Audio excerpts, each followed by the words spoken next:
Update tayo mga kaibigan sa ating mais. Yung sa likuran natin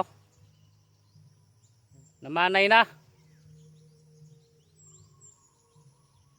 Ini di sa akong likuran. Tapos na ito na bunuhan. Bay hagdan-hagdan ang step natin pagtanim gawa ng tayo lang kasi mag-isa. Kaya di sabay-sabay pagtubo niya. Ito yung sa likuran ko, ito yung huli natin na itanim. Yan dyan banda. Lapit tayo sa ating kuhan. Lapitan natin. Yun. Yung diri banda, ito yung huli natin na itanim. Mababa pa lang yun ang huli. Dito banda.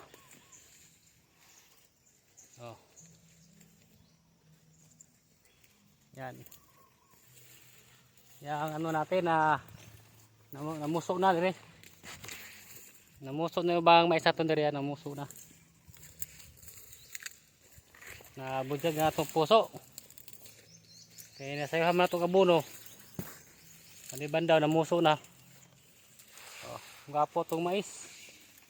Buyag namuso na itong mais kaibigan.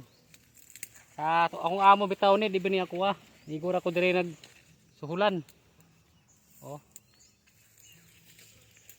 Gwapo-gwapo ang ito karon harvest. Kaluy ada sa gada ni. Grabe yung maisa, gwapo buyag. Sa hektarya kape ni. Yung ni sa ubos. Ito sa ubos, ang giuno na.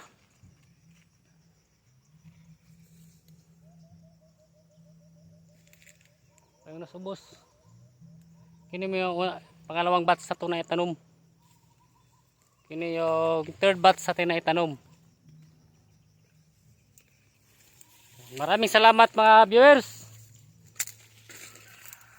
Silent viewers. Sa walang sawa yung suporta sa akin channel. Salamat ako sa inyo na marami nang nanood sa ating vlog. Dati paunti-unti lang. Maraming salamat sa walang sawa yung suporta mga kaibigan. Kung nagustuhan nyo ang ganito yung paki-like, share at subscribe para maging update ka sa yung upload. Sipag lang tayo mga kaibigan. Ganun talaga pag naumpisa. Mababa lang viewers. Pero sipagan lang natin at panalangin kay God. Sa taas din yan.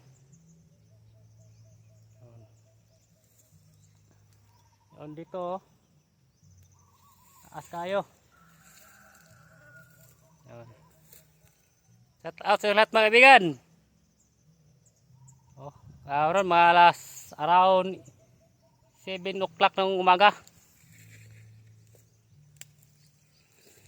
Tag-as kayo kong mais pa sa ubos na, mayan.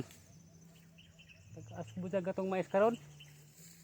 Murag nindot ang tubo karon. Swertihan ta ba? Nasaya man itong abono ni. Kaya nagwapog tubo. Ngayon naging masayo ang abono at fertilizer.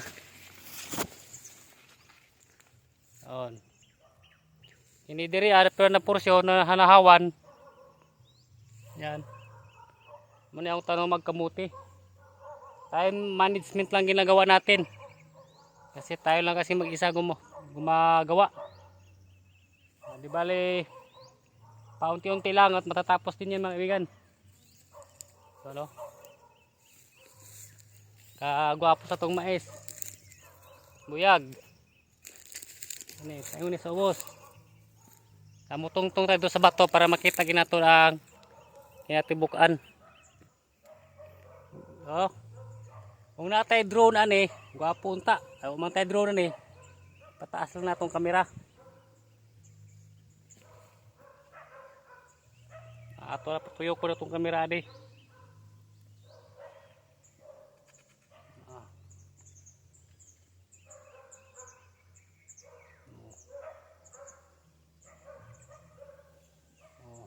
Mauro to kaibigan.